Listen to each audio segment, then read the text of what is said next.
Let's all go to the lobby. Let's all go to the lobby. Let's all go to the lobby to get ourselves a treat.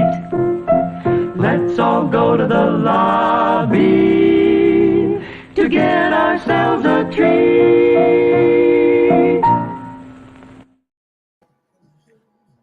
Greetings and good afternoon, good evening, good morning, whatever it is where you is listening to us now here on Midnight's Edge After Dark. I am Tom Connors. With me is Script Doctor. How are you doing? I'm doing well. Coming close to the end of the month. It is indeed, and coming up is Groundhog's Day, and that's what we're here to talk about on A-rated B movies and B-rated A movies. This is a strange one. I'm not even sure how to categorize it, but me asking you, like, you know, do you have time to do one of these? And you're like, yeah, I actually do. I'm like, let's think of something timely. And you're like, oh, I can't think of anything timely. I'm like, neither can I. And then you're like, duh, Groundhog's Day is next week. Exactly. It didn't dawn on me. It's like, oh, yeah. Way too late in the game. I wouldn't even say it. Well, we made it. We got it. It was at the nick of time, you know? It was like pretty much better than having it better to be early than the following Saturday. We're like, yeah, that just happened a couple days ago. And even though I've seen it, just recently, I watched it last night, of course, for this. But I mean, even if I hadn't got a chance to, at least this is one of those movies where I could have gone in blind because I've seen it so many times. I mean, I can quote it, and the movie itself is just one of those rewatchable films, and we'll get into all of that. But this is probably going to be the hardest one for me to categorize. You know, when we get to the end, we always talk about, is it an A-rated B movie or B-rated A movie? This is more like an A-rated A movie. Like, that's the problem we have with this one. But it's also like a sleeper type of film because it wasn't very heavily marketed at the time.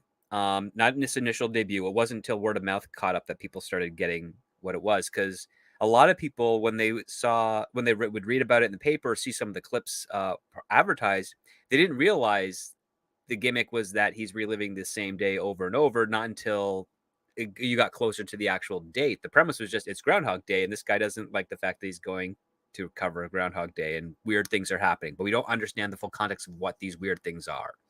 Yeah. Which is funny because when they presented this movie to a lot of people, they turned it down because they just didn't understand the concept. Exactly. Yeah.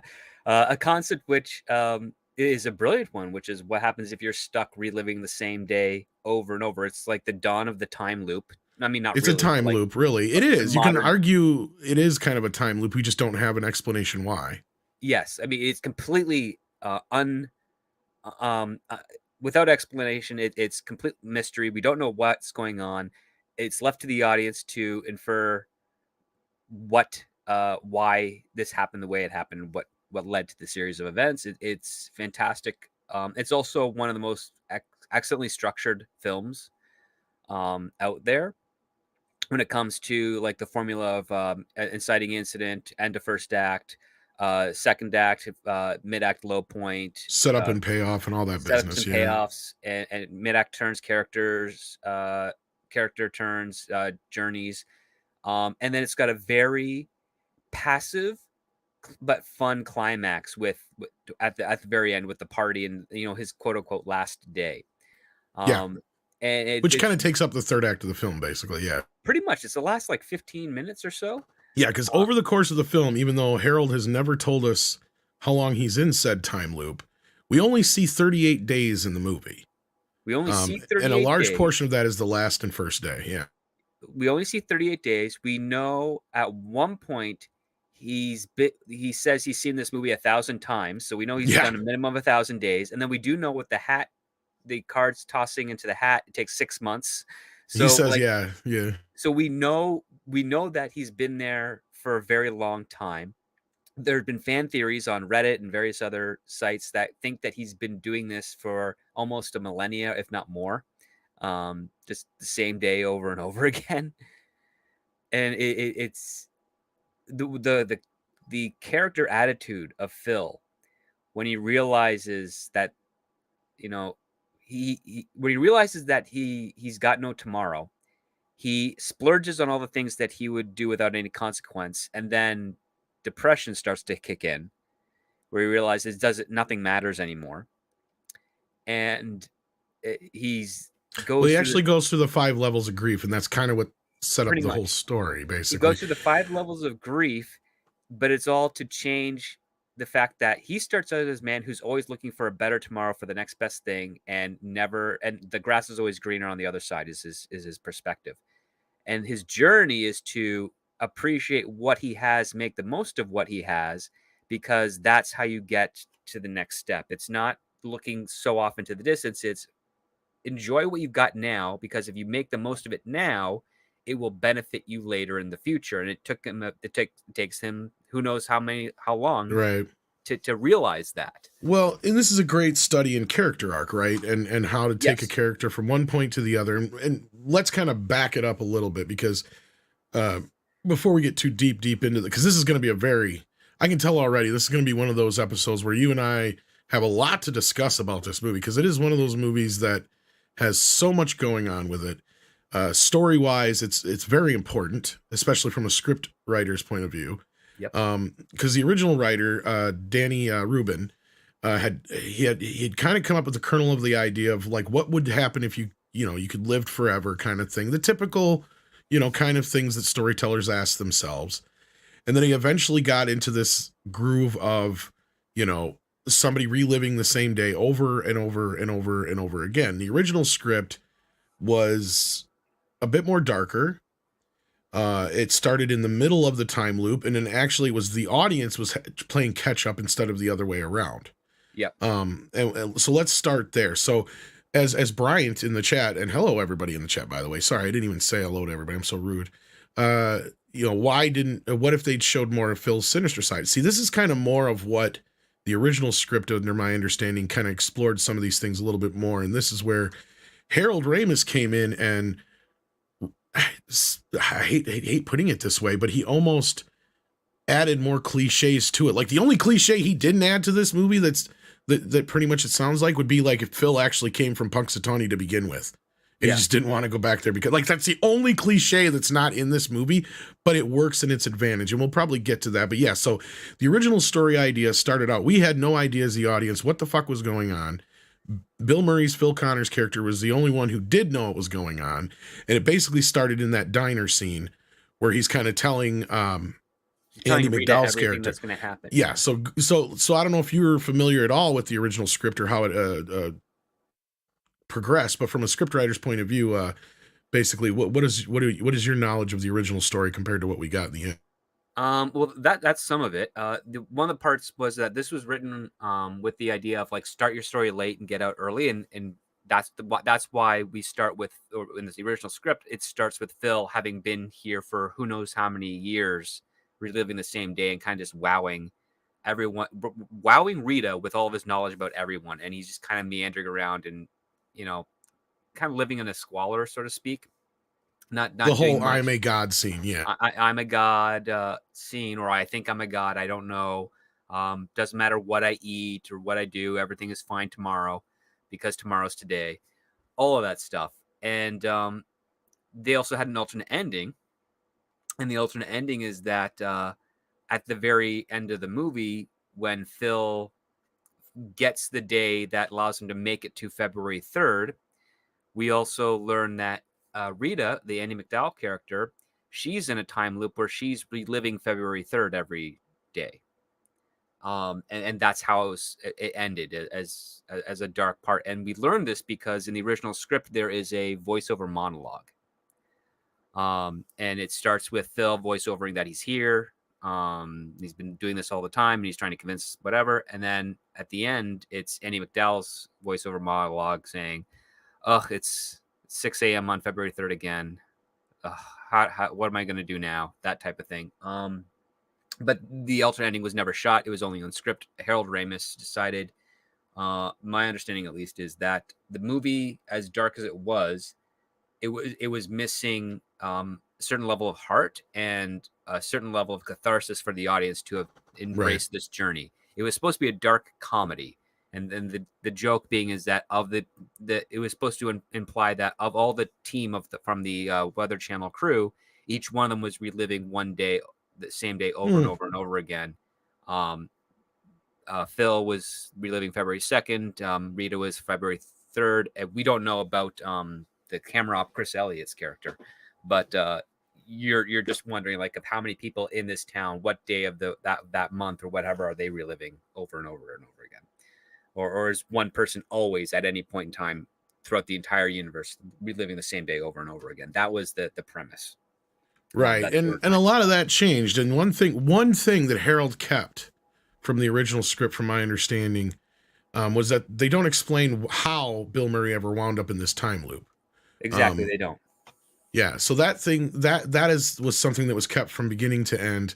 So Harold reworked the script, and somebody at the studio, I've never gotten exactly who told him this, but they said, look, we like this whole idea, because you guys got to remember, this is right around the same time Pulp Fiction was on the horizon, things like that. So this idea of starting 91-ish. Exactly. It was just, yeah. So like it was getting to that point where this idea of starting a story in the middle of the story was becoming kind of a hip new idea.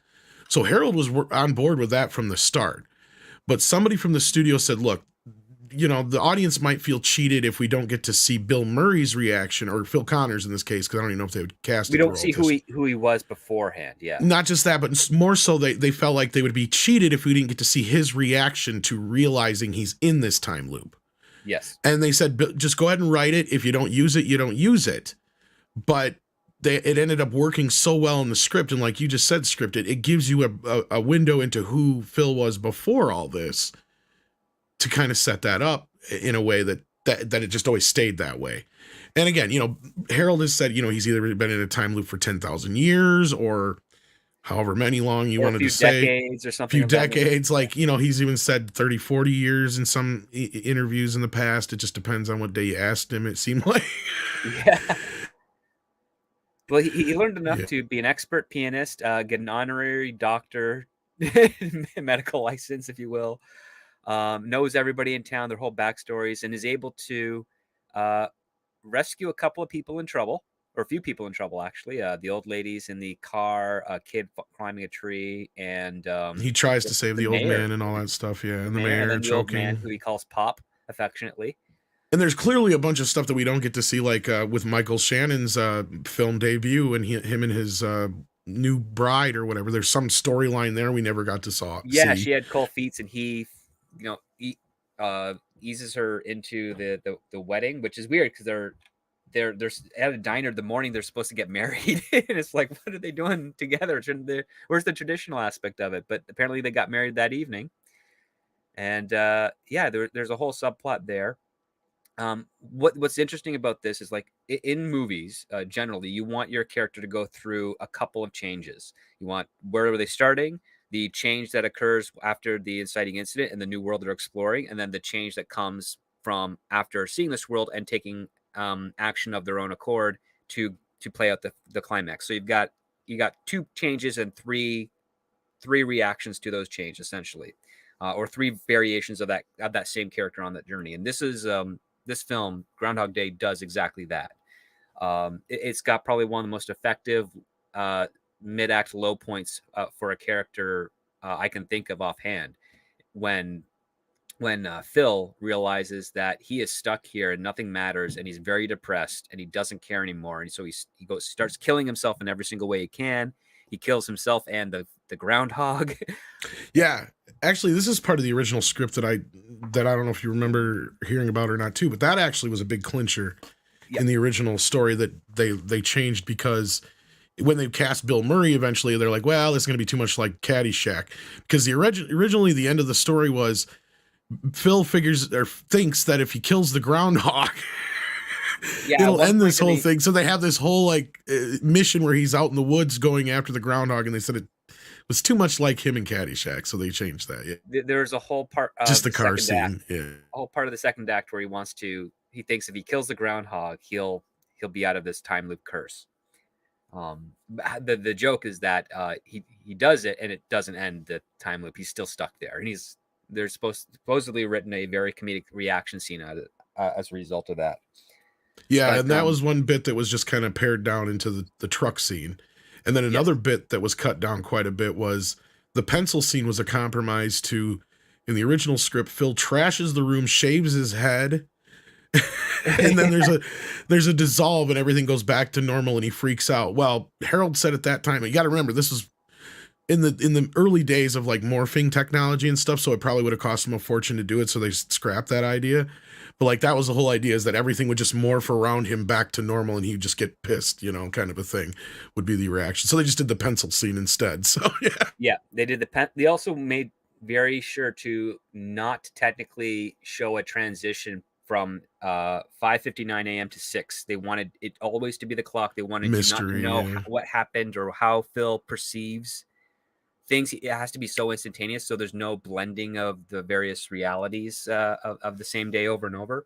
And I thought that was really, really cleverly done. And it's also very cheap, because within the last 15 years, if you got someone else to direct this, they would be like, oh, we're going to use some special effects, we're going to have fun with the time looping. They'll do like Everything Everywhere All at Once times 1,000. We would have had the scene that I just explained probably 10 times over. Oh yeah, right. Like, and the other beauty of it is, like, the scene you just brought up is they even have Andie McDowell's character comment on that. Like, she thinks like he's going to be like a pumpkin and disappear at midnight. He's like, no, that's not how it works. It doesn't happen until 6 a.m. or 6. And even then, they don't bother showing us. And that's the beauty of it, is that we don't need an explanation of why he's in some time loop, because any other movie would have turned it into this, oh, there's some government facility nearby that, there was even a movie. This one weatherman. Yeah, there was actually a movie called 1201 that had, Jonathan Silverman, I think, in it. If I remember right, was kind of the similar kind of plot. And the author of that actually claims that Danny stole the story from that, but he's like, no, not really. And that's what I was saying, because in that's what it is, a government experiment gone wrong, and this guy's stuck in a time loop just because he happened to have gotten electrocuted at the moment that the time loop happened. Everybody else is stuck in the time loop with him, but he's the only one who can remember each day. Yeah. So it's kind of like, that's the difference there. So like, and you're right, like any other time they would have looked at this and go, oh, we need to get this, and this could be perfect for Schwarzenegger, Stallone, we'll turn it into a sci-fi picture. I like that Harold said, no, who gives a shit about why it's happening? It's happening because God, whichever God you pick, and he's deciding, because of God, it's happening because of the universe. But the other part too is the fact that at the end it becomes February 3rd, you realize why it happened, because Phil was a jerk who had something good in him, and he just needed to be broken down so he could be the best person he could be. And it just took him an unknown amount of years in order for that message to get through. That's how thick-skulled of a man he was. And they even have a great example of that throughout the story. And that's why Harold said Bill was the perfect person for this role, because as best I could find, there was a bunch of people named that he supposedly considered, but the only one I could confirm was Tom Hanks, and he just felt at that time that nobody could believe Tom Hanks could be that mean. And then the other one that kept coming up was Michael Keaton, and the only reason I put any kind of belief in that is because he worked with Michael very soon after on Multiplicity. But then again, there's another story where it said that Michael just didn't get the concept. So again, there's a lot of people who lost out on this movie because they just didn't get the concept. But as you get going, you're right, because Bill, at first, he's this horrible, self-centered, egotistical prick, like you said earlier, who's always looking for what's better on the other side of, on the other side of the fence. And even midpoint through, when he first starts to figure things out, he does it in his own calculated way, right? He even tries to recreate the events, and it doesn't work for him.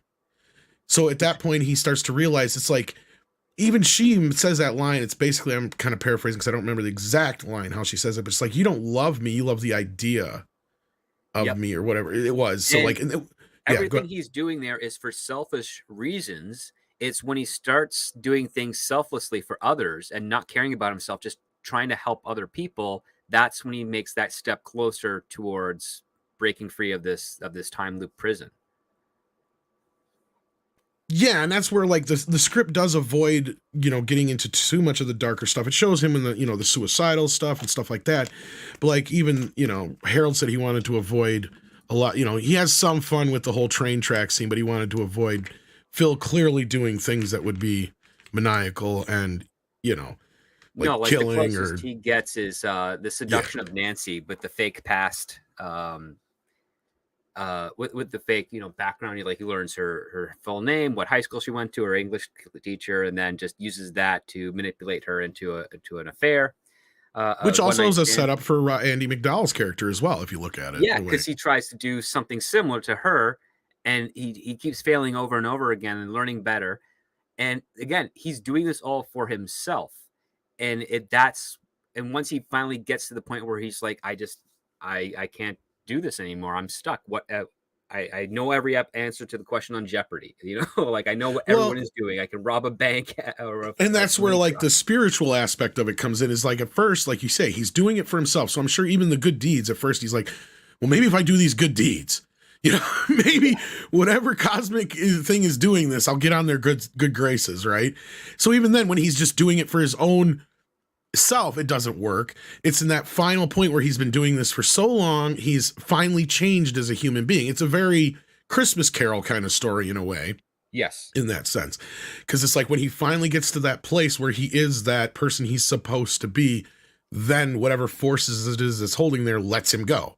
Right? Like that's the beauty of the story. And of course, this is...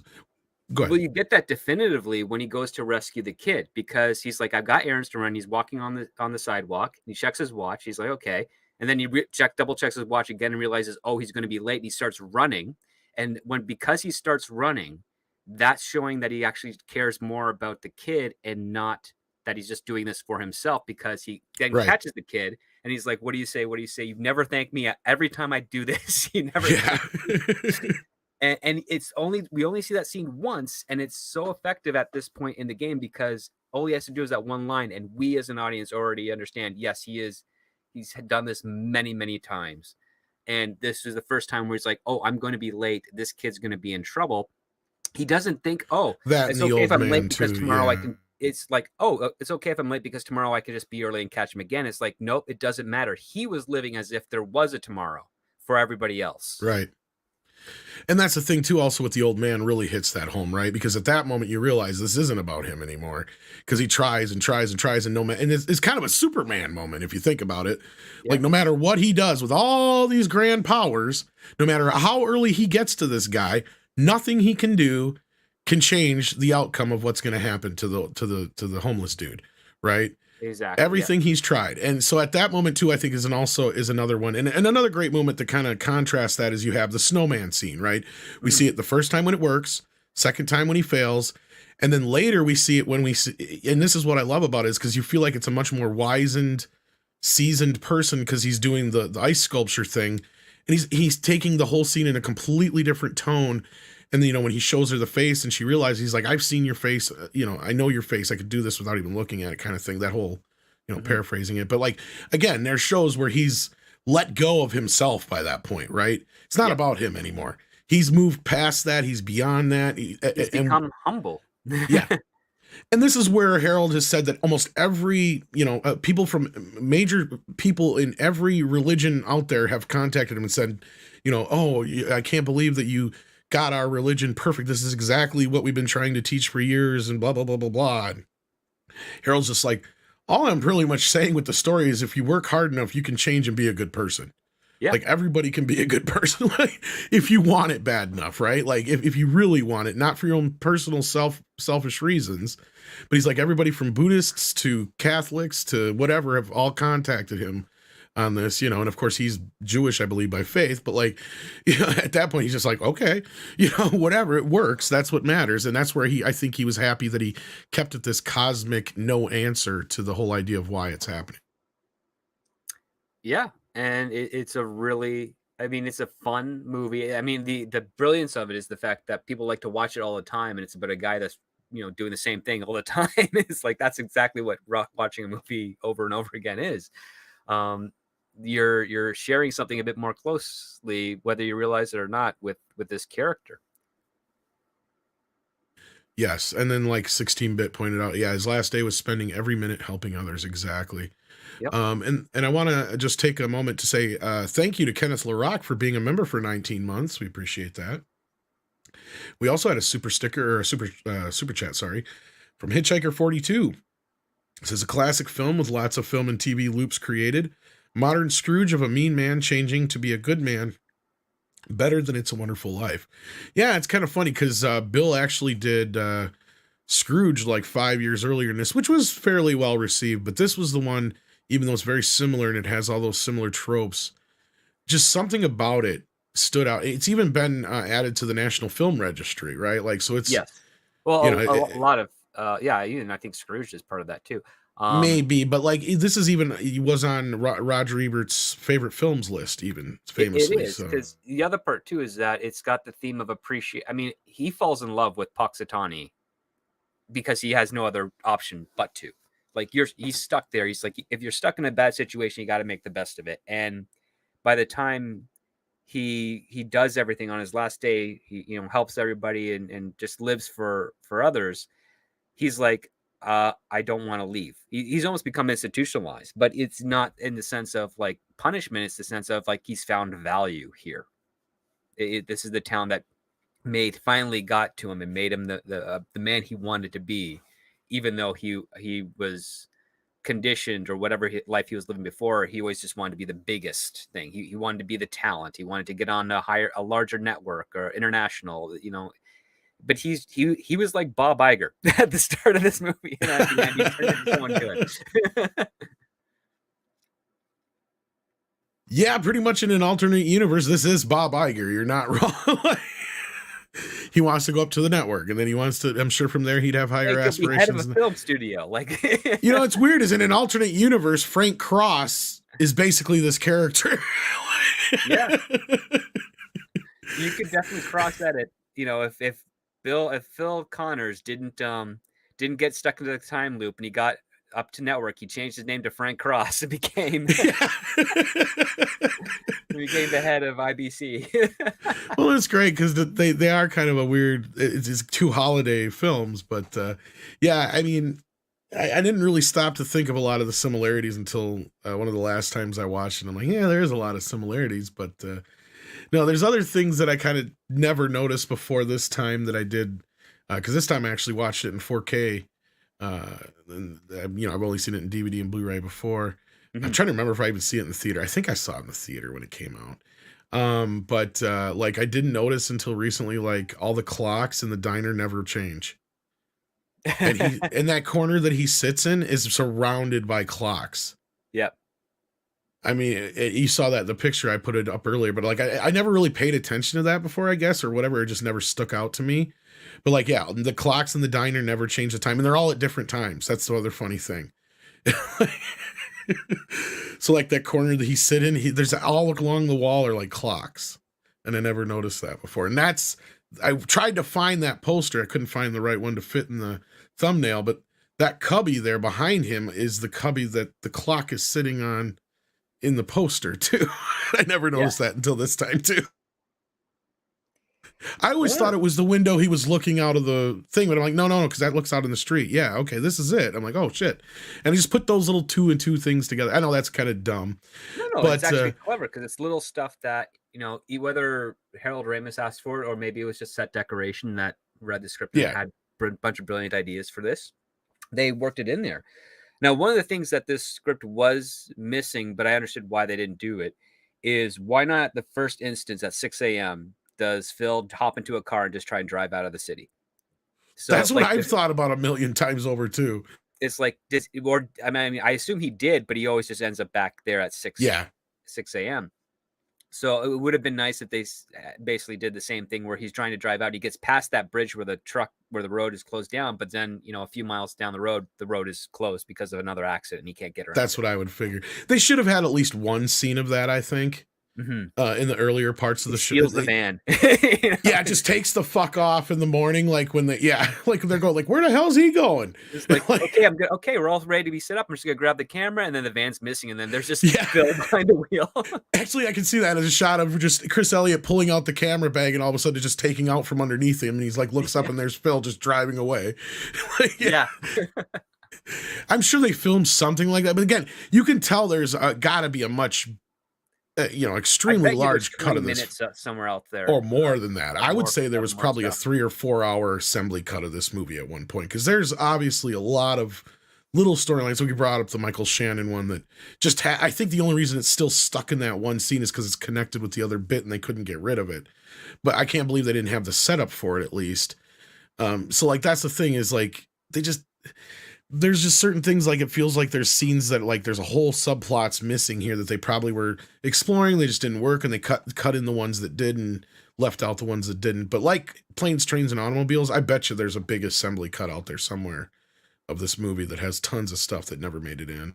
Well, we'll have to check with Sony because they would be the ones that have it archived somewhere. Which sad, because they didn't put anything on the Blu-ray that I know of, and there's very few deleted scenes out there. There's like a scene with him fighting with a cop, but I think we only have like the behind the scenes footage of that I could find, and I'd have to look again. I don't think there's any deleted scenes on the Blu-ray, and the movie was always the right time, so it didn't have to add anything, if I might remember from the TV version. So, but yeah, no, like it's one of those movies that you look back on it seems so perfect at the time, but how chaotic it kind of came together, in a sense that Bill Murray was going through divorce at the time. This movie is the reason him and Harold did not speak again until, Harold passed. So we don't know all the behind the scenes shenanigans, but I do know some of what I read in a book. I'm trying to remember the name of it. Shit. It's not that old of a book, but it's about 80s comedy, and I can't remember the name offhand. I'll probably remember it after the show. They talk about how Bill and him got into a fist fight on the set. Yeah, it had to have been after Harold Ramis does his cameo as the doctor that gave him X-rays. So I have no idea where it happened, but supposedly he had made Andie McDowell cry at least once. Yeah. I'm surprised Chris Elliott hasn't come out with some story about him or something or other. But yeah, Bill, on the other hand, sounds like he would have been happier with the original script from what it turned out, because he was at a very dark spot in his life. Mm-hmm. Which is weird, because there's a scene in the movie that he suggested, I guess, that is based on a true story from his wedding night. But he was in the process of getting a divorce in the film, so he was going through some rough shit, I guess. But the story of where Andie McDowell falls asleep listening to him read poetry is based on what happened to him on his wedding night, I guess. Because his wife got so drunk that he ended up just reading her to sleep with poetry.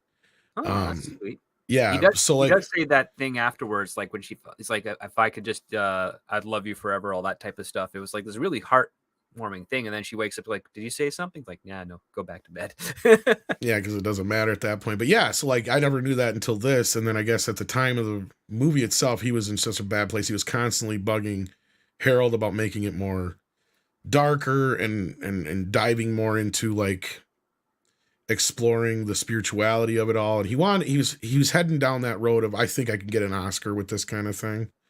So I think he was trying to make it more serious than it was, and you can see it in some of his other takes. In fact, even in the trailer that was preceded this show, if you got a chance to check it out, you can see there's more sardonic and darker takes in some of his shit. Yeah, and you can tell that they were really. I mean, this is a performance for Bill Murray that's definitely should be noted. He should have gotten at least. I don't think he was nominated for. No, not even considered at that time, probably. Which is a tragedy, because this is like he does echo some similarities of other characters he played prior when he's being the jerk part, but once he gets past that threshold, and that's a Bill Murray I don't know if we've ever seen any time otherwise. Not really, no. And it was a beautiful performance. You're like, wow, this is definitely worthy of proper accolades. Yeah, this is a movie that definitely makes me wish the Academy would do like a retroactive type award where they go back and honor a film this would be never got any recognition back then. Yeah. So this is 93. So this is kind of at the start when Weinstein and his cohorts were kind of changing the direction of the Oscars too. So that's probably one of the reasons why they didn't. Well, it was pre Pulp Fiction. Like this year, 93, I think Schindler's List won for this year. Yep. Remember right? And it was up against like Jurassic Park and a few other things, but like everybody knew Schindler's List was going to win this year. So even if it would have got nominated and Bill Murray would have been nominated, I don't think he would have won. But just to have it been nominated would have been nice, to have a comedy that like this.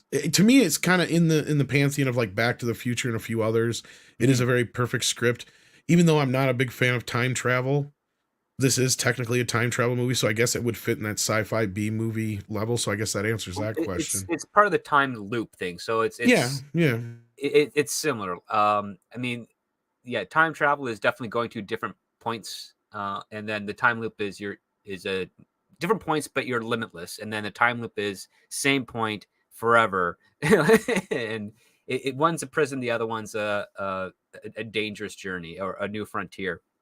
But it was But it was really, I mean, it's definitely got, it's science fiction without it being blatantly science fiction. Like that's the other part that's kind of really fascinating. Exactly. Kind of like, I mean, Back to the Future wears a little bit more, but you're right. Like, and Bryant brought up in this ironic that this is the year that Tom Hanks won for Philadelphia. Yeah.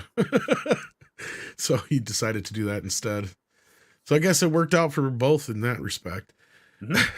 But yeah, I got so bad between Bill and Harold that near the end, he basically they wouldn't talk to each other, or Bill wouldn't talk to him.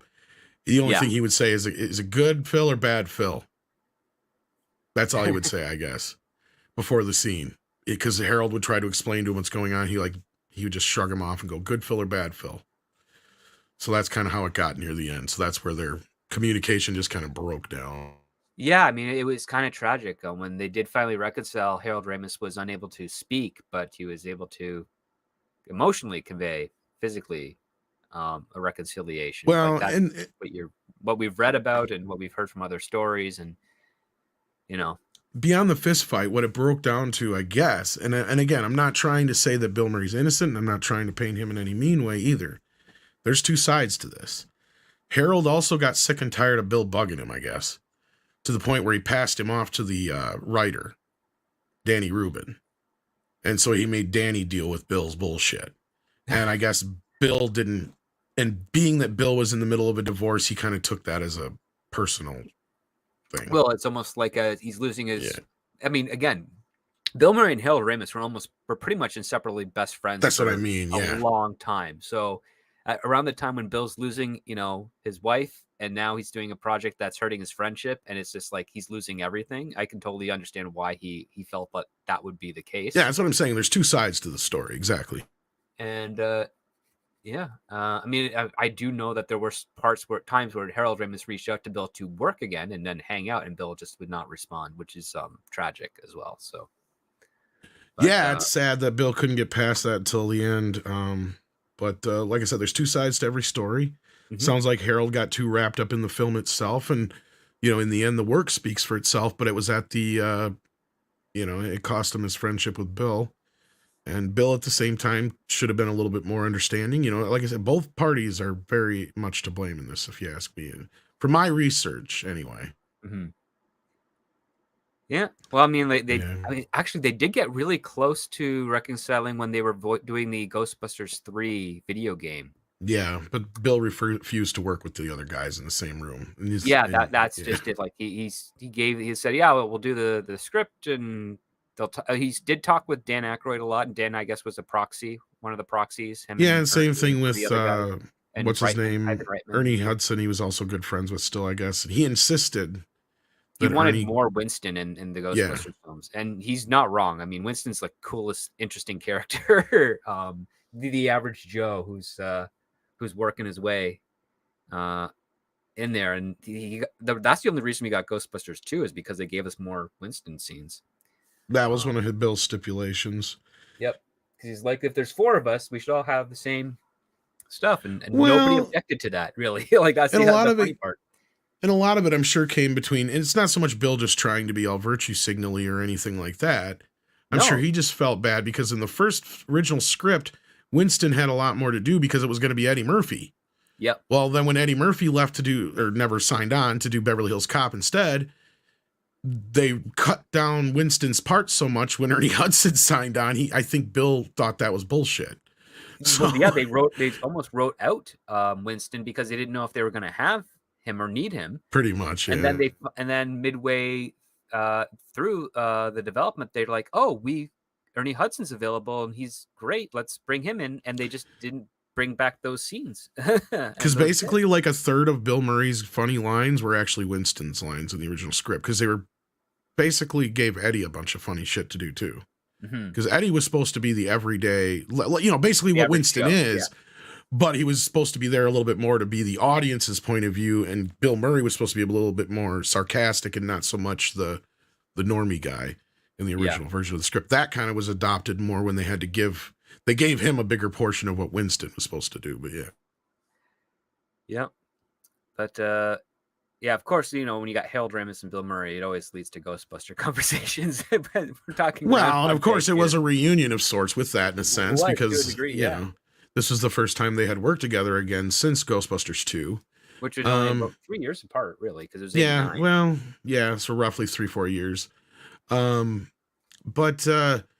So on that, let's get into the town aspect of it. They did not film this in Punxsutawney, believe it or not. It was actually filmed in Woodstock, Illinois, and the biggest reason was, even though they constructed almost an exact replica of the pavilion they have in Punxsutawney, the festival actually happens outside of town in Punxsutawney. Yeah. So they wanted it to happen at the center of town, and I guess Woodstock, Illinois, just happened to have this big center of town park space where they could do something with it. Yeah. And so that they did that, and they build up a few other things. But the corner store where Ned and Bill Murray meet up in the movie has now got a plaque there. So, and they actually, I guess, I've never seen the commercial. I guess they did a commercial back here in 2020 with Bill Murray and what's his face who plays Ned, and they're in character for a Jeep commercial, and it's filmed at the same corner. Same corner. Yeah. Bing. Oh yeah, that's a character actor whose name escapes me at the moment, but he's been in almost everything. Let me look here. Yeah, he's in tons of shit. He knows how to play that type really, really well, but he's very Stephen different. Tobolowsky. Yeah. Tobolowsky. Yeah. And what's funny is when he came in, because the script was just kind of whatever, he's like, there's two ways I can play this. I can just play it straight, or I can do what I've been doing. And he goes, and it's really going over the edge. And Harold's like, well, give me over the edge. and that's Ned. And then the other big thing about that was Bill said, this next scene, I got an idea, just go with it. So I guess this is one of those few times where they didn't discuss, when we say improvise, they usually discuss things ahead of time. It's just not in the script. This is one of those things where the guy playing Ned, what would we say his name was? Stephen Tobolowsky. He had no fucking clue what Bill Murray was going to do. And that's so he comes. Yeah, go ahead. Yeah, when he comes up and hugs him, he's like, what are you doing? Can you take the rest of the day off? Runs away. He's like, I gotta go.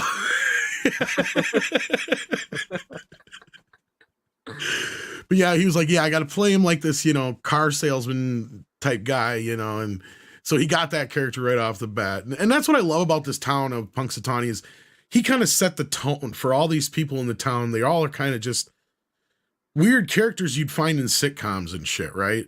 Yeah. Like, or however you want to put it. They're very much, it's a colorful town of characters. They all have their own, little things. And you got, you had the little subplot with the mayor, you have, the piano teacher, you have the girls that he's dating, all this stuff going on in the town, including, Andie McDowell and Chris Elliott's character, which I'm trying to remember his name now too, because he says it about 20 times in the movie. Was it Jerry? Larry. Yeah, I've seen Larry eat. Speaking of eating, the diner scene, Bill decided he wasn't going to spit out the food. Yeah, he decided to keep it in his mouth and keep talking. And keep eating it, because usually they would have him spit it out into a bucket and so they could keep redoing. And he said he was fine until he did the whole piece of angel food cake. Yeah. And I guess that made him sick. But it was worth it. I mean, that's the one thing when you're an actor and you're eating in a scene, you got to spit it out, because if you actually eat, you're going to get full, and then you're going to get upset stomach if you keep eating afterwards. So they always encourage that. It also reminds me of a very funny story that Bill Shatner told about Nicholas Meyer for Star Trek VI, where Meyer says he'd pay anyone in the shot like $50 to $100 if you actually chewed and swallowed the food. And Bill Shatner did it every single time, and he was upset at the end because Nick never paid him for that. Jerk. Yeah, I think that's kind of what Bill implied. Like, yeah, he was a jerk. I ate every single time the camera was on me, and I had to eat. I did it every single time, and never got the money. I'd be like, where's my money? But back to the back to one thing we did kind of gloss over, but we should have brought up at the time, the groundhog scene in the truck. Mm-hmm. One of the most famous scenes in the movie, of course. And as we said, that was a kind of a compromise scene out of the idea of Phil going out on this Rambo mission to kill the groundhog. I guess Bill got bit twice during during the making of that scene. And depending on which report you go by, he either just had to get medical attention or he actually got rabies shots. I don't believe the rabies shots because I only found that in one spot. But yeah. And the don't drive angry and all that stuff was all improvised. All those lines. Yeah. Because he couldn't keep the fucker from trying to jump off. Yeah, he's trying to get him to hold on to the steering wheel. Yeah. To the point where you can tell in the one scene, it is Bill Murray driving, but he actually has a mitten thing on that looks like the Groundhog. Yeah. So on the you can actually see it really well in the 4K. But it's funny though don't drive angry. The other bit I like is when they're like, when he decides, he figures out, that there's no rules. I guess this was inspired by a true story about Paul Lynde. After they get in the wreck on the train tracks and the cop pulls him over and he goes, "Can I get a burger with no onions?" Surprise. I guess that's something Paul Lynde actually did once after getting into a wreck and getting pulled, and the cops pulled him out, come up to his car window. Yeah. So the flapjacks is it's too early for flapjacks. Yeah. So I guess that was inspired by an actual event that Paul Lynde did once. Yeah. That's one of my favorite scenes of the film too. It's like, we could do whatever we want. And that's another reason you can do that instead of actually showing him being sadistic or anything like that. Right. Like, you don't have to go down that road. You don't have to have him torturing Ned or something, like you don't have to go there. And it keeps at least things a little bit more, it gives it more levity that way. You don't have to, you can imply things got dark. Like the darkest you need to get it is the 2-3 times that you see him try to commit suicide or whatever. I think that's more than enough to kind of get this idea that this guy's reached rock bottom and then he gets the acceptance phase. But yeah. Oh no, it's a great. The thing is, it's not just that he's doing it; it's that we understand why he's doing it, because the lead up to it is so brilliantly done. Yeah, I'm not going to play by their rules anymore. And he doesn't have to. Don't drive on the train track. I actually happen to agree with that one, Phil. Oh yeah, so the character actors, the two drunk guys, those guys have been. That's what I mean. The whole town's full of great characters. Yeah. The guy, he's in Die Hard and he's in The Burbs with Tom Hanks. And very funny comedian and character actor. He passed away many years ago. Yeah, he's in almost every Joe Dante movie. Pretty much, yeah. Trying to think of his name, but yeah. Because he's in almost every Joe Dante movie. Yeah, the only one I don't think he's in is Gremlins, for that matter, and maybe The Howling. But yeah. But he's in Gremlins too, because he's the one who has his nose bit by. Yeah. He already ate something. Yeah, that guy. But yeah, no, it's I guess Andie McDowell is another person we should probably talk about. I mean, at that time, was there a time when she was hotter as an actress? I mean, she was the girl next door in almost everything she was in. And I guess Harold encouraged her to talk with her Southern accent in the film, which made her even more charming. And I love her character. I love that she's this, she's clearly a Southern girl. This is her first big job in the big city kind of thing. And she's just loving every minute of this. And, normally this would be played by some plucky 20-something-year-old, but I think she's perfect. And her and Bill do have great chemistry regardless of what happened behind the scenes. Oh no, they pulled it out. I mean, that whole point where she confesses that she went to college for like 18th century or 19th century French poetry, and Phil just laughs as what a waste of time. It's like the entire back and forth from that moment on was brilliantly done.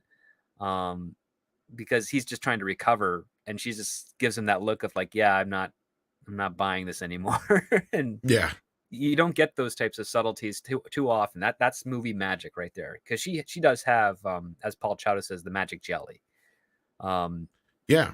And I mean, she's not like overtly sexy or anything like that. She's not, and that's why she has that very Southern girl next door kind of value of it. Yeah. And in the movie, I mean, her character is exactly the kind of person that Bill Murray's character doesn't deserve, and that's what and she makes him a better man, right? Like it's that very, like she is the motivation, because at first he can't stand her, and then eventually he realizes, oh God, I do actually love this person. Because at first, like, it just becomes a pursuit of, kind of like with the other girls that he was, doing the whole thing with, is getting Well, he notes gets and all that really stuff. Yeah. irked with everyone at the network that he works at, because like even the anchor doesn't know how many times he's been going to Punxsutawney and kind of embarrasses him on camera, and he just flips her off essentially. Yeah. And then he's just talking about how like he wants to go to someplace better, and then he gets a glimpse at his new producer, and she's fooling around with the blue screen chroma key setup, and he's seeing how happy she is just on that simple thing, and he's just like, pathetic. But then he holds his gaze on her more. He's like, there's something else with her, though. Like, he's clearly attracted to her, but he's like, oh, kind of bad. And then you have that conversation where they're in the van on their way to Punxsutawney.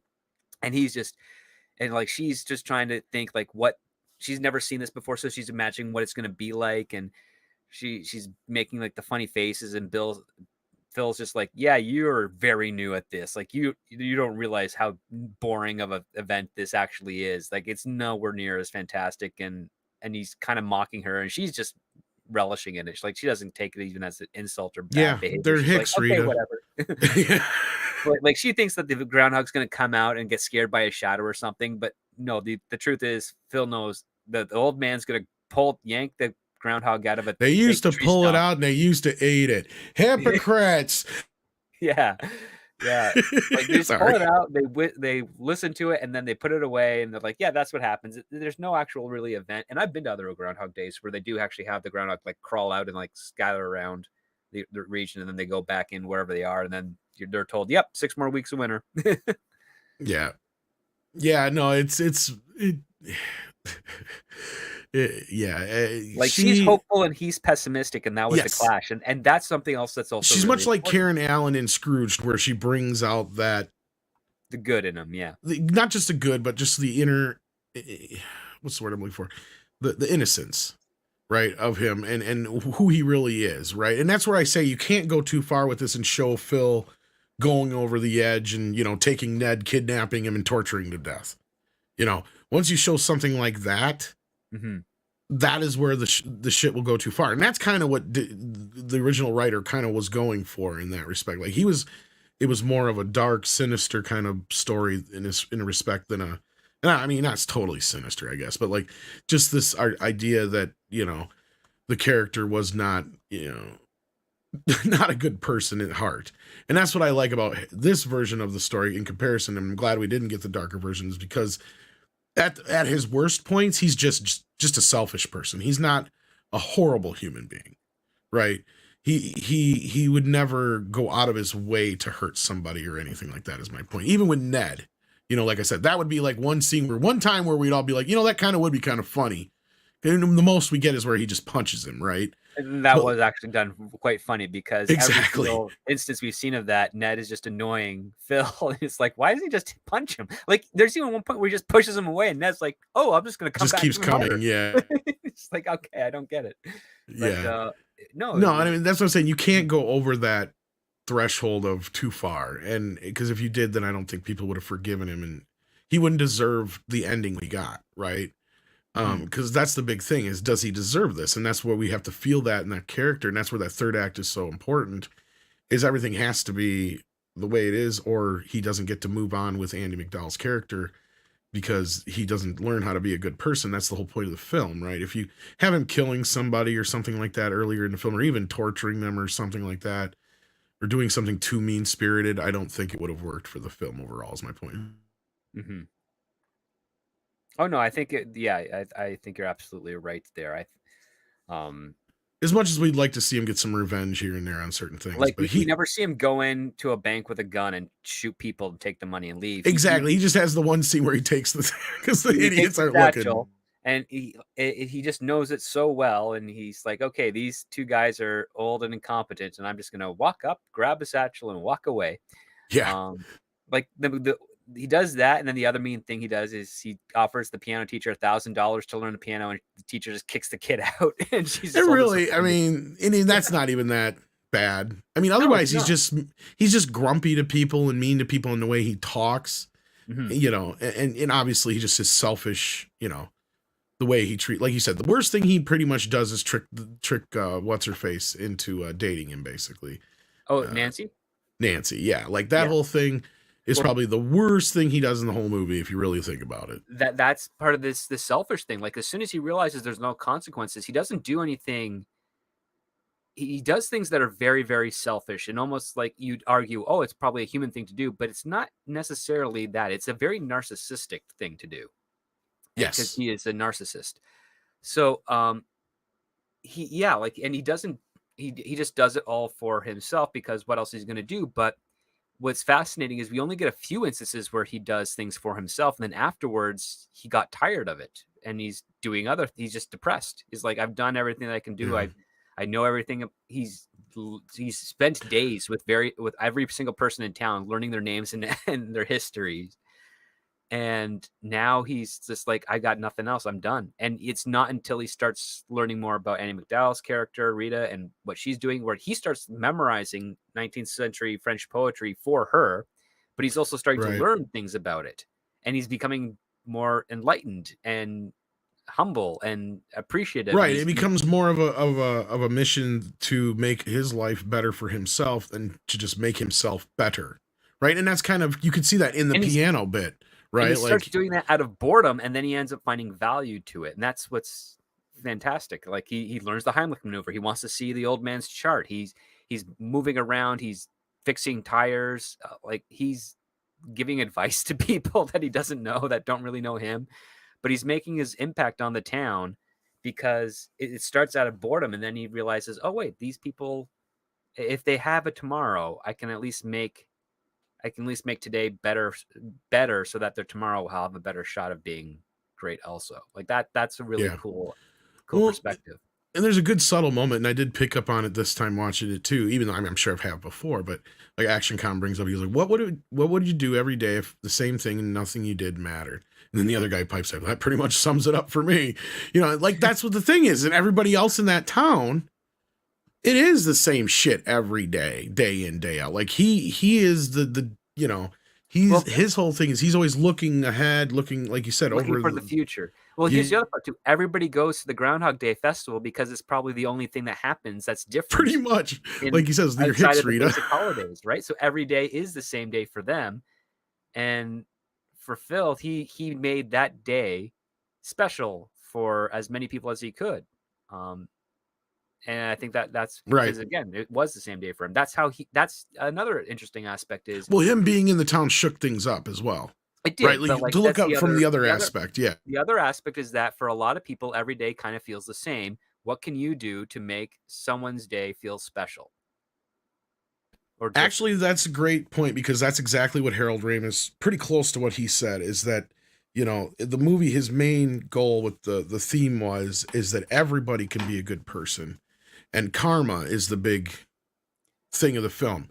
It's when Phil decides to start doing things for others and not for himself, the karma starts to come back to him, right? Like everybody in town falls in love with him, even though they've only known him for like 12 hours, right? Oh, Like everybody's exactly. fallen in love with him.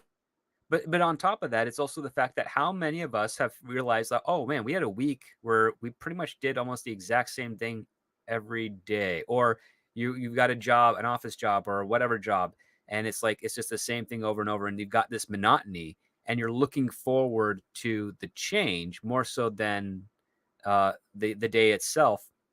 And this one is here saying like this is a guy who's stuck in nothing but monotony, and what does he do? He tries to change it up himself as opposed to waiting for an external thing to change it for him.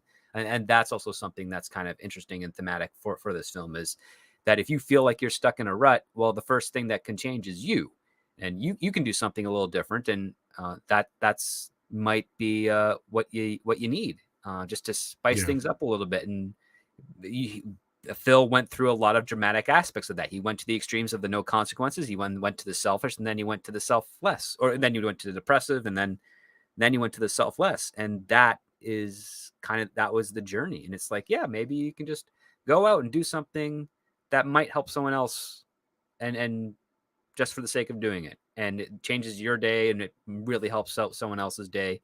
And you never know, maybe they will convey that and pay that forward, and maybe you'll have a domino effect of positivity throughout your neighborhood, your area, what have you. You never know.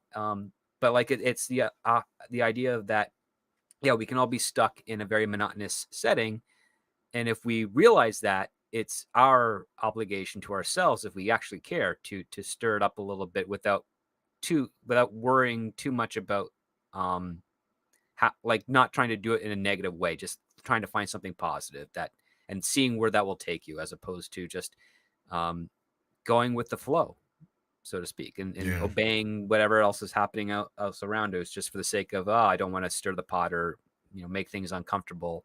I feel safe in this monotony than seeing anything of value out of it. And it's weird because that's where I'm like on this teeter-tottering thing of whether or not it would have been a better or worse idea to add in that Phil originally came from Punxsutawney as like one of the backstories or something like that. You know what I mean? Yeah. Like at some points you're like, well, that would have added to the whole idea of him wanting to get out of this and he's stuck in this place, that kind of a thing. But at the same time, it's not necessary, because he's never looked or lived in an area like this. That's kind of the whole, I think that works better for it.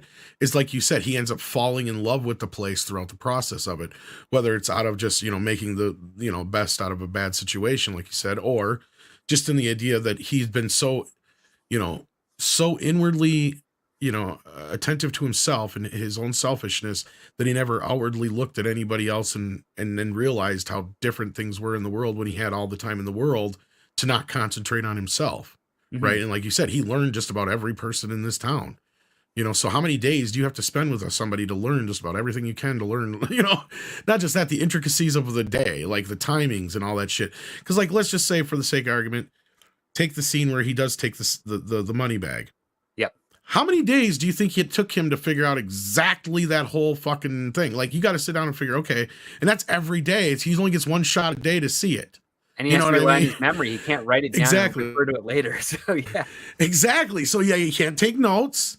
None of that. Nothing's going to make any difference. So he has to all do that shit from memory. And that's where I like they do set Phil up with this guy that he is I like how they kind of, without making it too obvious, like the whole thing with his technical aspects of his weather thing. Like he's very learned in that, like in his response to the lady at the lodge, or the bed and breakfast, whatever you want to call it. Yeah. Where he's like, and very much in his, or do you really want to talk about the weather? That's him being, superior to her with his knowledge. But like he finally starts to use that ability to memorize things and study things in his own real world. And that's where he probably got lucky that he didn't necessarily need to take notes. Like there's another thing that Harold Ramis pointed out, I think in one interview, that how he keeps track of time of how long he's been there is he reads one page of the book that he reads in the one diner part of the hotel every day where it's quiet with the music, where he first sees the music. I guess he does that every day to where he knows which page he's on. So he kind of goes by that to know where he's at as far as like how long he's been there. But they never really like keyed in on that too much. There's a lot of little things like you were saying earlier, like with the clocks. There's also a number of books on that table by the time we do get to that. And it's like, if he's read one page a day for every day, yeah, so that's how he can keep track of how long he's been there. Yeah, days. That's what I'm saying. So that's how he's kind of keeping track of time. Since he can't, like, that typical, like you said, not just taking notes, but like, you see in they show in a movie when somebody's in prison and they have the number keep going up and up and up to show how many days they've been there. He can't do that. He has no way of doing that. So what's the only way he can do that is like he can just figure, okay, this book is this many pages, this book is this many pages, I read this, and just kind of sit down and figure out how many days it's been basically that he's been there. And like you said, at that point, they kind of threw that out the window as far as trying to explain how long it's been, because it can get so convoluted between 30, 40 years to thousands of years. So like, yeah, that's a problem. They've never put a set number on it. But I always kind of liked when we first saw it, because this is why I'm pretty sure we saw it in theater, because I remember my buddy right after the movie, he goes, I think I haven't figured out. Because he's like, the whole thing about whether or not the groundhog sees a shadow or not? I'm like, yeah. He's like, I think he's been there for 6 weeks. And at first at that time, I'm like, okay, yeah, that makes sense. But then you got to stop and think about it. And you're like, no, it had to be years. Like we had this conversation afterwards, like during it. But like at first I kind of like that idea of the whole, we're going to have 6 more weeks of winter kind of thing with the groundhog seeing his shadow. Like my friend, I felt like was on the right path, but then it's kind of, you see, that's where Bill Murray gets down in the movie. It's like, yeah, but he tries to kill the groundhog and it doesn't do nothing. He's like, yeah, you're right. So like, you know, we tried to analyze this shit even after the original screening of it. So like, it was one of those movies I remember watching. And even now, this last time, like I said, I noticed the clocks and certain other Did you things notice the kid every in the time. hospital that he saved? He has a broken leg. No, I didn't. But now that you say that, I could see where he's seen that. And then he probably would have figured out, okay, this is how it happened.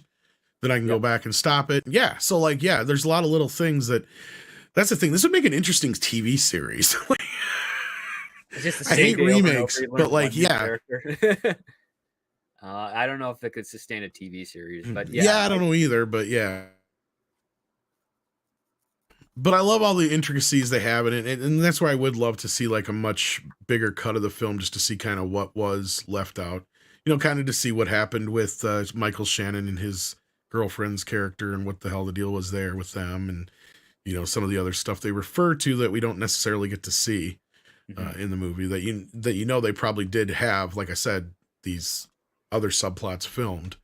They just didn't make it into the final cut. But no, the final cut as is about as tight of a movie as you can get. Like I said, I love to compare it to Back to the Future, not in the sense of like any kind of time loop or time travel aspect, but just in the sense of how everything is there for a reason. Not one moment of screen time is wasted. Every little bit that you see is pretty much, there's a few bits more in Groundhog Day that are just for laughs, but they're also kind of necessary. So that's the beauty of it. Like a lot of the Ned stuff, you don't need all of those. No, but you know what? It show you the frustration that he's going through with this looping. It's like, oh, I gotta see this one jerk every morning. Go a different way, Phil. Yep. That's what they should do, is show that he tries to go a different way and he still ends up fucking up and running into him. He still gets found by him and Ned still finds him. Yeah, it's like this thing, like he can't get away from it no matter what. Like they should have had something like that to where it shows like, you know, you're kind of like the same thing with trying to leave town. Just one or two little things. Because if anything, that's my only complaint. You're right. Like, it's like at this point, you're like, didn't he ever just try to leave town before the storm hit? You know, like, or call ahead and be like, I need a private jet to come pick me up before the phones go out. Yeah, something, because you would think at that point he would have, and he probably did. Like I said, they did film something to that effect. But if I had to complain from my point of view as a film, that would be it. It's just, that's the one thing I would have tried, or at least showed something of, that they didn't do in the film. But otherwise, I think there's not much else I can really say that I could have changed or would have changed or they needed or anything like that. I don't know if you agree or disagree on that, but it's a pretty tight script. It's a very, very tight film. Really well done. Yeah, like everything just kind of worked for it. This is also a very great example for anyone who's out there starting to write or having trouble writing, to watch and break down scene by scene, character moment, because it follows it's very formulaic, but you don't pay attention to the formula, because everything else around it is trying to steal your attention away from the fact that it's formulaic. And that's the essence of great writing and directing and performance. Like that, when everything comes together, that's exactly what this type of movie is. Yeah, I agree. And let's talk a little bit about some of the other things that were made popular by the film. Cher, believe it or not, had a ton of people notice the song "I Got You, Babe" from the movie. And at that point, they didn't realize that it was an older song. Like, obviously, younger people do that sometimes. From when Sonny and Cher were married in the 60s. Yeah. But believe it or not, that song was since the original incarnation of the script. Yes. Because it's basically a looped song of the same set of lyrics over and over for like 2 minutes. Because they say "I got you, babe" like 100 fucking times in that song. Yeah. And I'm not even being that hyperbolic. If you counted them, it probably is close to that. I don't know how many exactly, but yeah. It's a few dozen at least. At least. And that's the beauty of it, is we all notice that second time, or at the end there, when it finally plays, it's at a different spot. You know, because we've heard it start at the right same moment every time up until that point, that it's perfect. It's a perfect song. Like you said, it runs on a loop, but at the same time, it's a song that you know. And it's easy to remember. And, you know, I love the little bit with the whole, like, oh, you played that song? Yeah, I like that song. You know? Yeah. You played that song yesterday. I like it. Yeah. Yeah, that whole bit, you know, so that works into it. But funnily enough, that speaking of those DJs, I guess they offered those parts, those audio rolls to real life DJs, and they turned it down because they didn't get the script. Yeah. Again, more people turning stuff down that didn't get the script. Dude, that's a common practice. Because again, when you're talking about talent and actors and whatnot, listen, there's always exceptions to the rule, but the general rule is that they're not very bright people, and they don't get things right away. They get characters and performances, but they don't necessarily get stories, plots, and what characters are the journeys themselves. Not all. Again, there's always exceptions to the rule, but most don't. And you'll get a lot more "I'm confused, I don't get it" than "Oh, this is really clever and interesting." You rarely get that. And sometimes when you do get the clever and interesting responses from talent, it's from stories that are the most boring and cliche. Like that's it. It's just because they're the character or something is intriguing to them, where like they feel like an experiment and stretch their muscles. So yeah, it's just the way it is. Like a lot that, and there's a good reason for that too, because it allows you to filter out, okay, so you didn't get this person. If they didn't get it, then they're probably not going to be able to give you what you need in order to make it right. And that's a good thing to take away from that. Yes, indeed. And of course we have the obligatory Murray brother in the film, but only one in this one. Yeah, just Brian Doyle. Yeah, just Brian Doyle Murray. But of course he plays a very prominent role as the mayor. And an auctioneer for the bachelor auction. How much can I get for this fine specimen? Boom, boom, boom, boom. And you notice that on that day, he doesn't quite, but he technically kind of ignores Andie McDowell's character for the most of the day to do his own stuff. And it's the response at the party that she just happens to go to, where she wonders what the heck's going on with this guy. And that's why she bids the $338.88 or whatever on him. Because she's like, his own actions, his own behavior, him doing his own thing stimulated more curiosity from her than him trying to be the perfect man for her. And that's also something quite interesting. That's what I mean from the start. It was not like a selfish thing anymore. It wasn't him trying to do it for himself. It was him changing like a little. And that's why I love this as unlike Back to the Future, which this is the one flaw of Back to the Future. Marty doesn't have a character arc. Not really, no. Not really, no. Like nothing in the story. And that's kind of why they gave him the chicken shit in part 2 and 3. Yeah. Because he didn't have anything in the first movie. The only thing in the first movie is he was apprehensive about sending his tape into the record company. And at the end, there's the manila envelope with his tape that's addressed to the record company, but it's so passively done, we don't pick up on it right away because you're distracted by the fact that the house is different and that his brother's in a suit and his sister is, bouncing off various boyfriends that are calling her. You're like realizing, oh, wait, he figured out to have the confidence to take a risk and send the tape in and not care about the rejection. Yeah. But it's done so quickly and so passively that you do miss it. It's really well, it is actually missed. And the other part too is he's sending it on like a Friday, and the rest of the movie takes place, technically he's going to spend the weekend at the lake with Jennifer.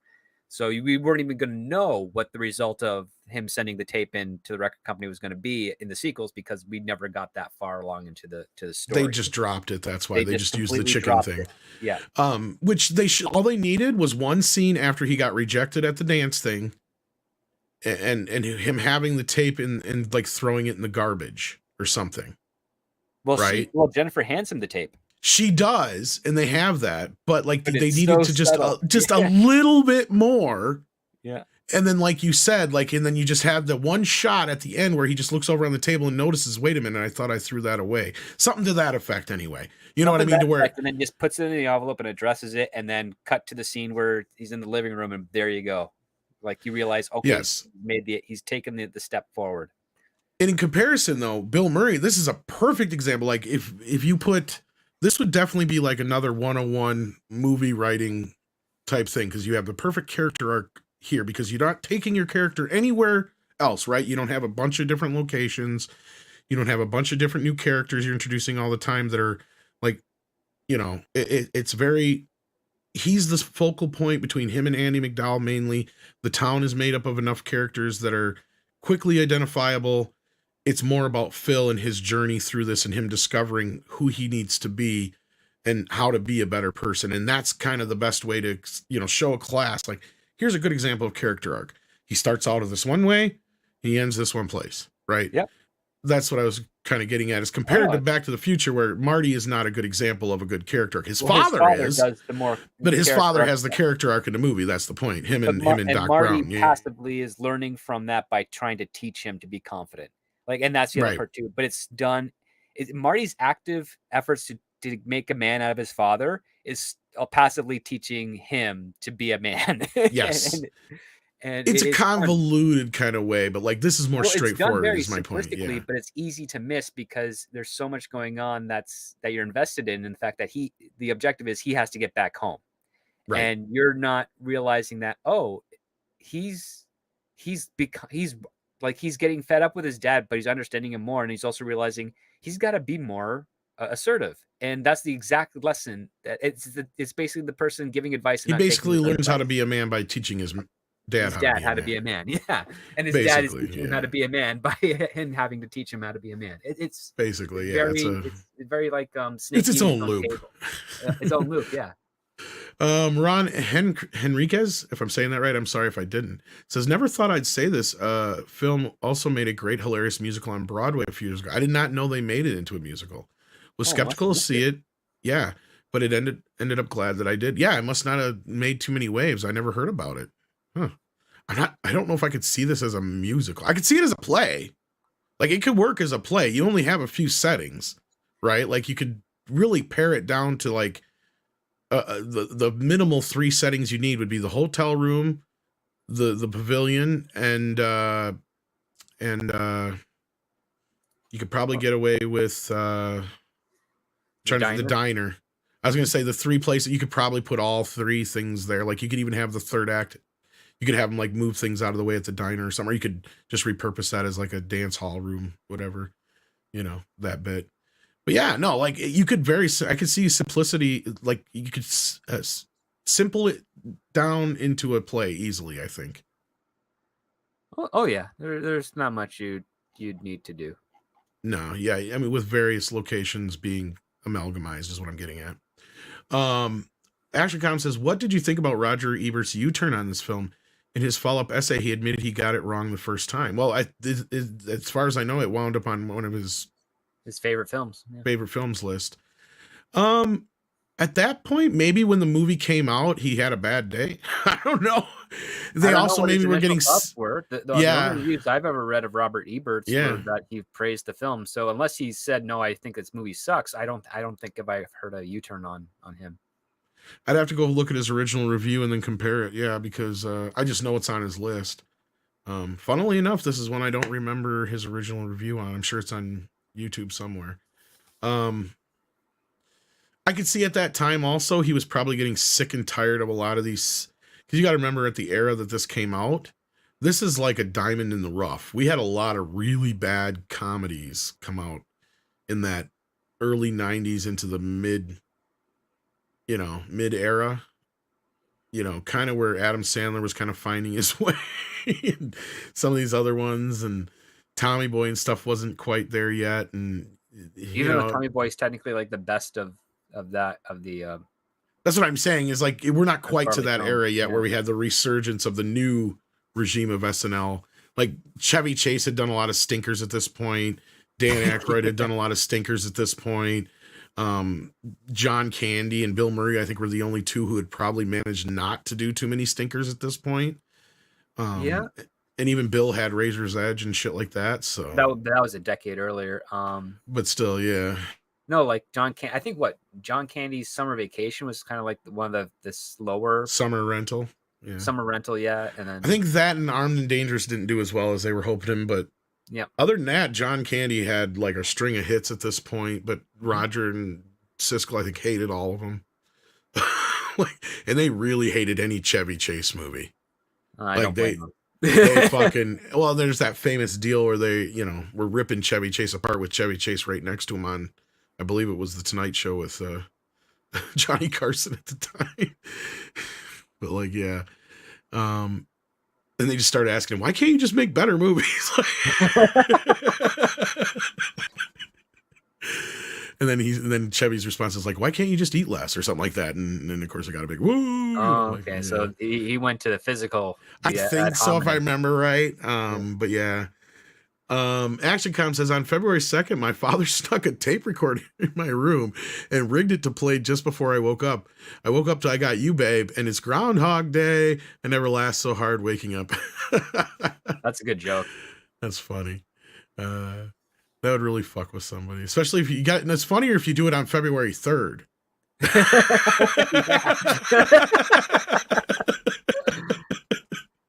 Now, if your dad would have come in and did it the same thing the next day, then you really been like, wait, what the fuck?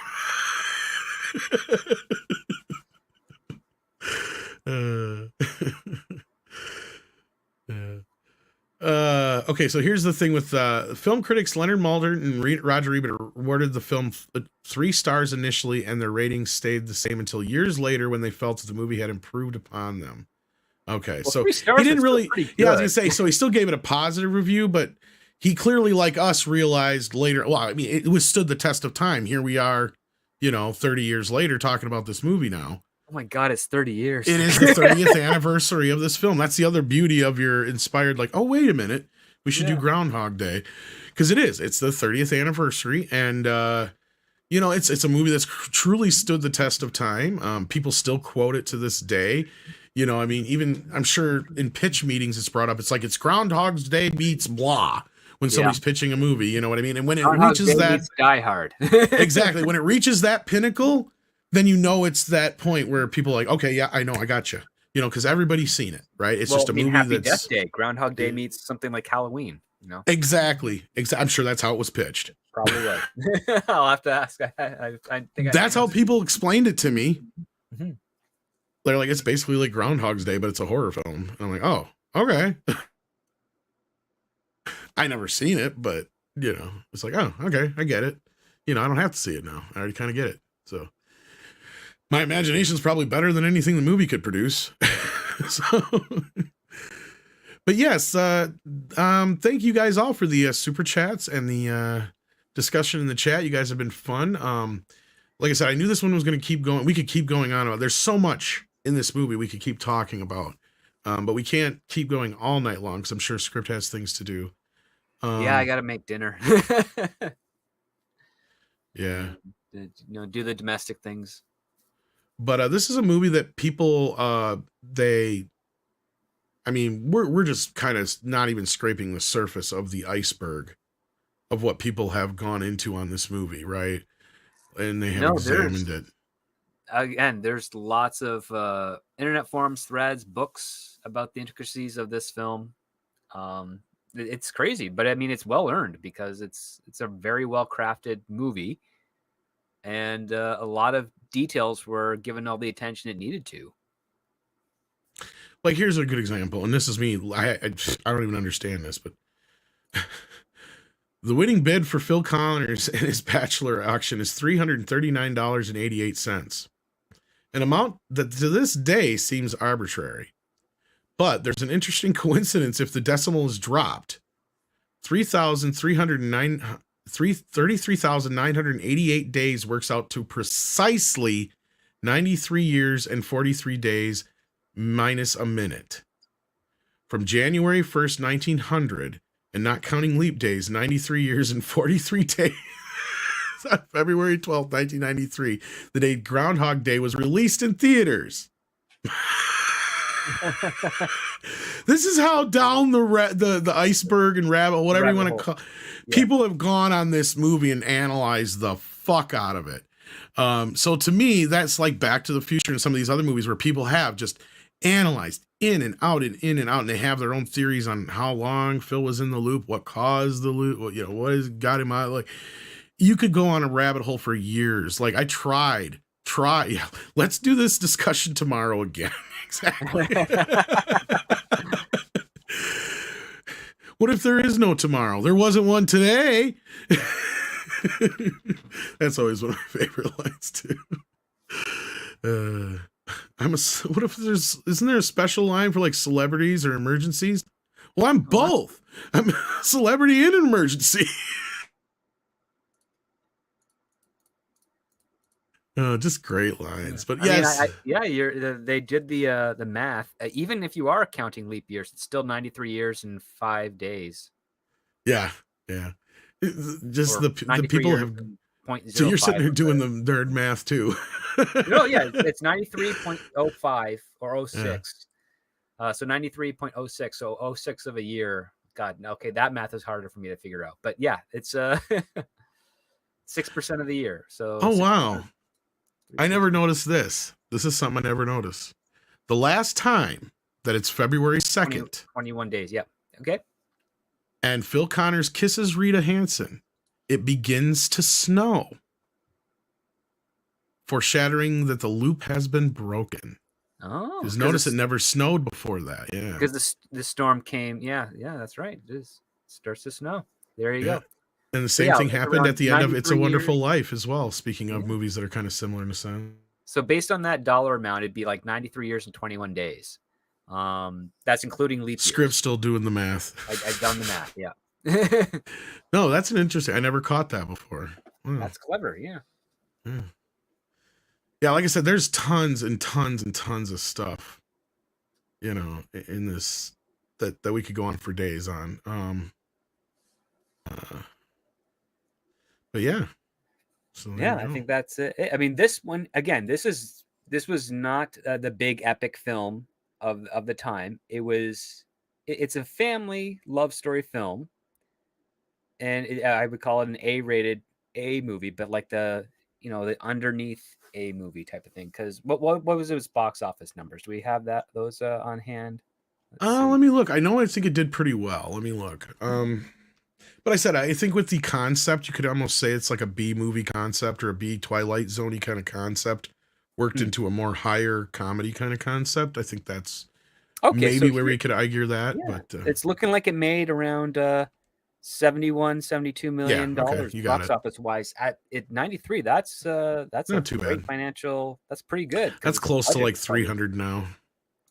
Closer around 300 million-ish now, maybe 250 in that range. Which for a comedy, that's pretty damn good. Yeah, see, Bill did all right. Like I said, besides John Candy and Bill Murray to that point, maybe Steve Martin, but even Steve had some that didn't quite do well, and he had to kind of change his tone. He went more into like the Parenthood kind of Father of the Bride lane of stuff. And it was only it was just under a $15 million budget film. So yeah, they almost got 5 times their production budget back. That's really, really good. That's pretty low budget even for a comedy. That's pretty on par, but considering what they were able to do in that movie, that's pretty good. No, like 15 million for 1993. That's almost a no budget. And it only had 1,600 theaters it was in there. So that's not even like nearly what a full release would be now. No, full release now is 3 times that. So yeah, that's really, really good. That's a great audience reception and retention. Oh, it's got a high rating on IMDb, which says a lot. Oh, of course, yeah. It's got like an 8 something on IMDb, which no movies really have a 10 on IMDb, if that tells you anything.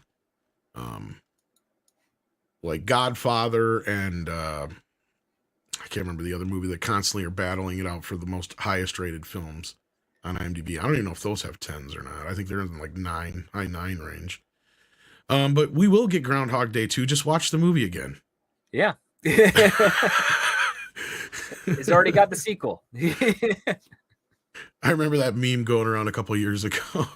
They should announce Groundhog Day 2 and just release the first movie. The first movie. Oh God, no, it is its own sequel. It'd be brilliant. That would totally be something that Harold Ramis would champion against. Absolutely, let's do it. Yeah. And then Eric Wimberg sends in $2, and I got your donation for Mead Radio after the show. Thank you again, Eric. And speaking of, maybe I'll try and squeeze some Mead Radio in here before I go on anything else tonight. We'll see. Eric Wimberg sends in and says, "Thanks, guys. Nice show." Well, thank you, Eric. This was one that we kind of last minuted, but I'm very glad that Script realized, oh shit, that's right. Next week is Groundhog Day. Because, it's a perfect movie to talk about right now. And I'm glad we did, and I'm glad I watched it again. It'd been a couple years since I've seen it. I had the 4K, and I'm like, oh, about time I watched it in 4K. So yeah, and actually, as far as that goes, the transfer is pretty good. I have the older version even, and that still looks pretty good. Sony's went back and gave it a Dolby Vision treatment. That's about it. It's got a new Steelbook this year for the 30th anniversary. No new special features or nothing, but oh well. They could have done something, maybe dug up some deleted scenes. That'd have been nice. But no, it looks great. Because like I said, you can tell the trailer that I put before the show is made up of a lot of alternate takes. Because he's a lot more sardonic and darker in some of those takes than he is in the movie. Yeah, well, it didn't work against the film, that's for sure, as we saw. People are loving the trailer in the beginning, too. It's a great trailer. I mean, it works still without it being the exact takes every time. But that's funny, because I've seen the movie that many times that I can tell that that's not a take that's in the movie. Because there is a sing song to the movie. It has a rhythm, and that's the thing is when you can find a movie that has a good rhythm like this, like Back to the Future, like certain ones like that have that, even Ghostbusters to a point, that rhythm that you know the beats, and that's why this movie. Somebody brought up earlier, it's comfort food before the show started, and it is. It very much is in that respect. I agree with that assessment. Darius says, "Great show. I could listen again and again." Well, you might have to. If we're stuck in a time loop. Oh. If you are the individual listening that's stuck in a time loop, I'm so sorry. Yes. Gosh, that would be horrible.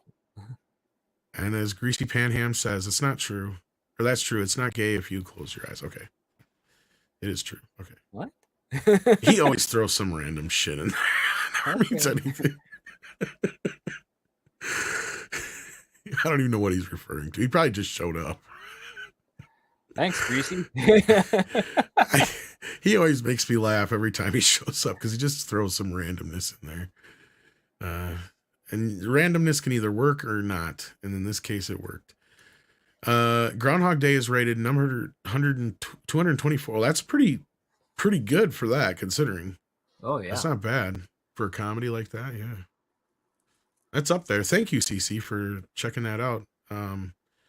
And with that, I think we're going to wrap it up here because we could talk about this forever and ever until tomorrow, until Groundhog Day. So let's let everybody go, let you go, because I'm sure you got things to do. What do you got going on besides your Patreon, which people should check out? Well, I'm actually just writing the pilot versus pilot for between that 70s show and that 90s show. I'm just waiting to get a final approval on another pilot script to review because again, I'm doing this above board with the creators of some of these shows, or at least the producers I know that are associated with it.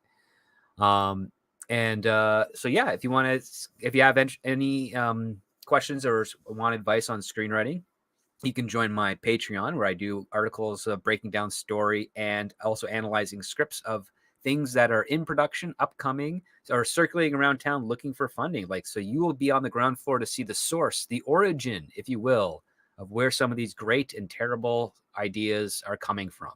And you get exclusive access to that and exclusive access to me via Patreon. So that's patreon.com/thescriptdoctor. Indeed. Have you ever had deja vu? I don't know, but we can ask the kitchen. I can ask the kitchen, yeah. The other favorite one of that is, this is not Groundhog Day, but if you have deja vu twice, it's called stupidity or something like that. I can't remember how it goes exactly. It's called stupid or whatever. But Darius Munchausen has been here for 21 months. Minimum effort puppy level. Thank you for that, Darius. And hopefully I didn't miss anybody else's milestones in the meantime. Let me double check here just in case, as far as I can check anyway. No, we got them all. Kenneth LaRock was the first one, so we're good. Awesome sauce. Well, thank you so much, kids, for being here. We appreciate it. And until next time, we haven't decided yet what the next one's going to be, but with Script's work schedule lately, it's not good to commit to anything, so we don't want you guys waiting around. So maybe next week, maybe the week after, we'll let you know. When follow us on Twitter and catch us on the other show and stuff. Yeah, we'll keep you apprised there. We'll come up with something. We've got plenty of suggestions to go with. So, but yeah, always feel free to put more suggestions in the comments if you're listening, and take care of yourselves and each other. Yep. Let's all go to the lobby. Let's all go to the lobby. Let's all go to the lobby to get ourselves a treat. Let's all go to the lobby.